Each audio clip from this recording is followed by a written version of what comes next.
बिस्मिल्लाहिर्रहमानिर्रहीम। अस्सलाम वालेकुम स्टूडेंट्स। आज की वीडियो में हम सी एस 302 का लेक्चर नंबर 30 और 31 करने जा रहे हैं।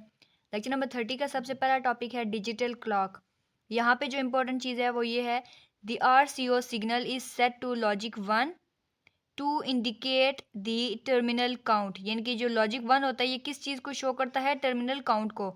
The RCO signal is connected to the ENP। अब ये आपका क्विज है, ENP और ENT के साथ कनेक्टेड होता है। Enable signals of the 10 counters. यहाँ पर डिजिटल क्लॉक की डेफिनेशन लिखी हुई है। A digital clock is an alternative to a traditional analogue clock. यानी कि जो नॉर्मली हम घड़ियाँ इस्तेमाल करते हैं उसकी जगह पे डिजिटल क्लॉक को यूज़ किया जाता है। This type of clock shows numbers to display this time in a digital format. यानी कि जो हम वॉचेस यूज़ करते हैं उन पे जो नंबर्स लिखे होते हैं डिजिटल फॉर्म में, उसको बोलते हैं डिजिटल क्लॉक। आगे टॉपिक आता है frequency counter. A frequency counter is used to measure the frequency of an input signal. किसी भी इनपुट सिग्नल की फ्रीक्वेंसी को मेजर करने के लिए हम किसे यूज़ करते हैं? Frequency counter. और एक और इम्पॉर्टेंट चीज़ बताऊं कि ये लेक्चर नंबर 29 को ही आगे लेकर चल रहे हैं, उसी को समझने के रिपीट कर रहे हैं, इसलिए मैं इसमें से आपको सिर्फ इंपॉर्टेंट चीज़ें करवाऊंगी। ये हमें फ्रीक्वेंसी काउंटर सर्किट दिया गया है जिसमें आप देख सकते हैं कि ये क्लियर, ऊपर से ये CLER क्लियर की इनपुट दी गई है, ये काउंटर लगाया हुआ है। आगे ये आप सिर्फ इसको एक नज़र देख सकते हैं, ये पेपर में आपसे पूछ सकते हैं ये किस चीज़ का काउंटर है। यहाँ पर जो इम्पोर्टेंट चीज़ है वो ये वाली है, ये जो चीज़ लिखी हुई है ना इसको आपने याद रखना है। आपसे पूछ सकते हैं अगर A B C को मिलाया जाए तो नंबर कौन सा बनता है, तो आप देखेंगे A B C को मिलाएं तो यहाँ पर 7 आ रहा है। इसी तरह आपसे पूछ सकते हैं B और C को मिलाएं तो 1 आ जाएगा। ये आपका क्विज के लिहाज से इंपॉर्टेंट है और कुछ भी नहीं है, इसको लाजमी आपने याद करना है। नेक्स्ट टॉपिक है the accuracy of a frequency counter depends on the duration of the timing sampling interval. यानी कि जो टाइम का सैंपल हमें दिया गया है उस पर डिपेंड करेगी किस चीज़ की एक्यूरेसी? फ्रीक्वेंसी की। Which must be very accurate. यानी कि अगर बिल्कुल एक्यूरेट नंबर होगा तो हम कहेंगे जो इसकी फ्रीक्वेंसी की एक्यूरेसी है वो भी बिल्कुल ठीक है। Detailed circuit diagram of a frequency counter. पीछे हमने सिंपल फ्रीक्वेंसी काउंटर पढ़ा है जिसमें ये दो चीज़ें, ये फ्लिप फ्लॉप नहीं थे, बाकी सारी चीज़ें उसी तरह है। लेकिन यहाँ पे आप देख सकते हैं एंड गेट के साथ JK फ्लिप फ्लॉप को और Q इनपुट के साथ 1 शॉट को कनेक्ट कर दिया गया है। बाकी सारी चीज़ें उसी तरह सेम है, तो आपने इसको भी जहन में रखना है। नेक्स्ट है design of synchronous counter. Counters can also be implemented using D flip flop instead of JK flip flop. Normally हम JK फ्लिप फ्लॉप को यूज़ करते हैं लेकिन हम D फ्लिप फ्लॉप को भी यूज़ करके इस।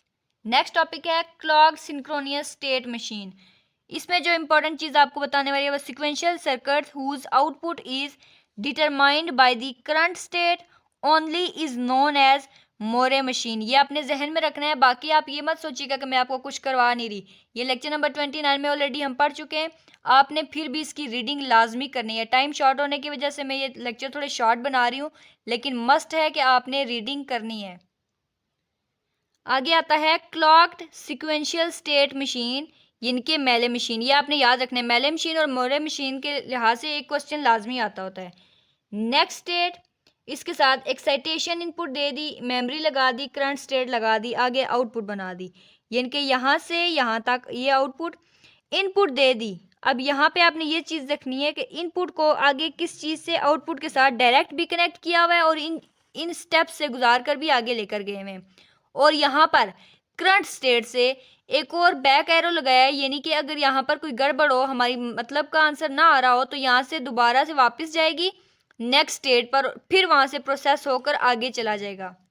आगे आती है clock sequential state machine, Moore machine. Moore machine का क्या होगा? ये सारी चीज़ें इससे मिलती होंगी, लेकिन यहाँ पर देखें इनपुट के साथ जो ऊपर वाली का कनेक्शन था वो यहाँ पे कनेक्शन नहीं है, बाकी जितनी भी चीज़ें होंगी एक जैसी होंगी, तो हम कहेंगे ये मोरे मशीन है। नेक्स्ट टॉपिक आता है design procedure. Design and implementation of synchronous counter follows an establish set of steps. यानी कि कोई भी डिज़ाइन बनाना है या उसको इम्प्लीमेंट करना है तो मुख्तलिफ तरह के स्टेप्स और रूल्स फॉलो करने पड़ेंगे, जो कि स्टार्ट कहाँ से होंगे? डिफाइनिंग दी स्टेट डायग्राम, और ख़त्म होंगे at the implementation of a state machine. सबसे पहली जो चीज़ होगी वो होगी स्टेट डायग्राम। ये आप देख सकते हैं स्टेट डायग्राम कैसे होती है कि हमें ये बाइनरी फॉर्म दे दिया 1 से 7 तक और इसे आपस में जोड़ दिया, तो हम इसको बोलेंगे state diagram of a 3 bit up count. Up counter का मतलब है ये 0 1 2 3 4 5 6 7, इनके नंबर बढ़ रहे हैं 0 से लेके 7 की तरफ, तो ये हो जाएगा अप काउंटर। ये जो डिज़ाइन प्रोसीजर के कुछ स्टेप्स है मैंने ये यहाँ पे लिख दिए हैं। डिज़ाइन प्रोसीजर, स्टेप 1 है स्टेट डायग्राम, नेक्स्ट है नेक्स्ट स्टेट टेबल, थर्ड पे आता है flip flop transition table, Karnaugh maps, logic expression for flip flop inputs, और लास्ट जो स्टेप होगा वो सीक्वेंशियल सर्किट इम्प्लीमेंटेशन। उन्होंने पीछे क्या बताया था कि ये शुरू होता है स्टेट डायग्राम से और खत्म होता है इम्प्लीमेंटेशन पे। अब हम स्टार्ट करेंगे लेक्चर नंबर 31 लेक्चर में जो है पीछे लेक्चर को कंटिन्यू करके चलें। अब सेकंड स्टेप होगा next state table. Next state table क्या होगी? The next state is the state to which the sequential circuit switches when a clock transition occurs। जब भी clock transition होगी तो sequential circuit क्या करेगा? स्विच होना शुरू हो जाएगा। तो यहाँ पे देखें ये प्रेजेंट स्टेट दे दी, नेक्स्ट स्टेट दे देगी। जैसे कि पीछे हम दायरे में पढ़ के आए 0 से 1 की बाइनरी फॉर्म, 1 से 2 की, इस तरह हम यहाँ पे देखेंगे ये पहले लिखी हुई है 0 की बाइनरी फॉर्म। यहाँ पर नेक्स्ट स्टेट क्या होगी? 0 0 1, यानी कि ये 1 की बाइनरी फॉर्म। अब इस वाले नंबर को उठा के यहाँ पर लिखेंगे, फिर इसके आगे आएगी 2 की बाइनरी फॉर्म, 2 की यहाँ पे लिखेंगे, फिर आगे 3 की। तो ये टेबल इसी तरह आपने आगे लेकर चलना है। तीसरा पॉइंट आता है हमारे पास फ्लिप फ्लॉप ट्रांजिशन टेबल। ये बिल्कुल इस तरह होगा, आप देख सकते हैं क्यू टी प्लस 1, तो इसको हम कहेंगे कि ये फ्लिप फ्लॉप का ट्रांजिशन टेबल है। इसमें इंपॉर्टेंट चीज़ है the flip flop transition table is based on the flip flop use D S R R J के, यानी कि ये 3 तरह के फ्लिप फ्लॉप यूज होंगे तो हम कह सकते हैं कि ये ट्रांजिशन टेबल बना रहा है। यहाँ पे इन्होंने जेके का यूज किया है, आपने इसको देख लेना, ये क्विज के लिहाज से आपसे पूछ सकते हैं अगर जे की वैल्यू ये हो, के की वैल्यू ये हो, तो क्यू टी या क्यू टी प्लस 1 की जो आउटपुट है वो क्या होगी। कर्नफ मैप्स क्या होते हैं? The change from present state to the next state on a clock transition, clock transition पे एक पोजीशन से दूसरी पोजीशन पे जाएं, depends upon the JK input, यानी कि जो भी इनपुट दी जाएगी उसी को देखते हुए हम नेक्स्ट स्टेट पर भी जाएंगे। अब ये में JK flip flop input table दिया गया है।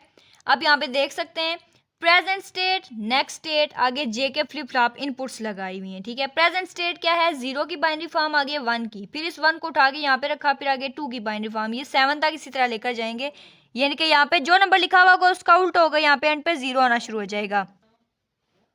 अब आगे हमें देखें क्या नजर आ रहा है, J2 J1 J0 K2 K1 K0, यानी कि यहाँ पे 3 फ्लिप फ्लॉप लगे हुए हैं, आगे इनकी इनपुट दी हुई है। K2 डोंट केयर कंडीशन लगी हुई हो तो इसकी आउटपुट क्या होगी। अब यहाँ पे तो सारी इनपुट लगी हुई है, अब इसको देख के हमने नीचे छोटे टेबल बनाने हैं, तो उन पे आप देखते हैं क्या होगा। अब देखें यहाँ पे जो छोटे छोटे टेबल आ रहे हैं, ये Q2 Q1 और Q0 की वैल्यू हम ऊपर टेबल से देख के लिखते जाएंगे, यहाँ पे 0 1 की इनपुट देंगे। तो अब ये जो आउटपुट आती जाएगी J और K को देखकर, उससे हम आपने जो याद रखने वाली चीज़ है बस ये वाली है, ये आपका क्विज आ सकता है, लिहाजा इसको जहन में रखना है। पॉइंट नंबर 5 पे आता है logic expressions for flip flop input. जो छोटे टेबल के नीचे छोटी छोटी सी एक्सप्रेशंस बनी थी उनको बोलेंगे लॉजिक एक्सप्रेशंस। अब देखें J2 K2 J1 K1 and J0 K0 are directly obtained from the Karnaugh map. जो भी कर्नफ मैप बनाए हैं उनमें से जितनी भी आगे एक्सप्रेशन आ रही है हम कहेंगे कि वो इनका आंसर है। Sequential circuit implementation. The Boolean expression obtained in the previous steps are implemented using logic gates. The sequential circuits implemented is shown in the figure. Next आता है implementation of a sequential circuit. हम कैसे बताएंगे sequential circuit की implementation start होगी है। यहाँ पे ये 3 फ्लिप फ्लॉप लगा दिए, इसके ऊपर यहाँ पे एक एंड गेट लगाया। नेक्स्ट स्टेप क्या देखेंगे, ये जो क्यू की हमारे पास आउटपुट आ रही है वो नेक्स्ट वाले के साथ कनेक्टेड है, क्यू नॉट की जगह क्यू की कनेक्टेड है और क्लॉक सिग्नल एक ही है। ये सर्किट देके आपको पेपर में पूछ सकते हैं कि ये किस चीज़ का सर्किट है, तो इस लिहाज से आपने इसको जहन में रखना है। The 3-bit up counter can be implemented using SR flip-flop and D flip-flops. Implementation of the counter using SR flip-flop requires the use of SR flip-flop transition table in step 3. यानी कि जो 3 बिट का counter होता है को हम SR flip-flop से भी बना सकते हैं और D flip-flop से भी बना सकते हैं। नेक्स्ट टॉपिक आता है SR flip-flop based implementation, flip-flop transition table। कह रहे हैं this SR flip flop does not allow S and R input to be set to logic 1 and 1, यानी कि S को भी 1 दे दें R को भी 1 दे दें तो इस बात को ये अलाउ ही नहीं करता। And is considered to be an invalid state, अगर दोनों 1 1 दे भी दी तो वो हो जाएगी इनवैलिड स्टेट। अब यहाँ पे हमें देखें फ्लिप फ्लॉप की इनपुट्स दे दी, आउटपुट ट्रांजिशन बना दी, S की 0 आगे ये डोंट केयर कंडीशन लगा दी, डोंट केयर कंडीशन लास्ट पे भी और ये 0। ये देखें यहाँ पे इधर इस तरह इसी का उल्ट नीचे कर दिया, ऊपर दोनों का आंसर आ जाएगा 0, नीचे दोनों का आ जाएगा 1। अब पहली 1 और दूसरी 0 हो तो 0 एंड 1, यानी कि इनको उल्टा देंगे। अगर पहली 0 और दूसरी 1 हो तो फिर बना देंगे 1 एंड 0। ये क्विज में आ सकता है तो आपने इसको याद रखना है। नेक्स्ट है sequential circuit implementation. The implementation of 3-bit synchronous counter based on SR flip flop is shown. अब ये 3 बिट का फ्लिप फ्लॉप है। ये क्या करेगा, एक क्लॉक ट्रांजिशन होगी जो कि सब के साथ कनेक्टेड होगी। कैसे पता चला, क्योंकि ये सिंक्रोनियस है। सिंक्रोनियस में होता है क्लॉक सब के साथ कनेक्टेड होती है।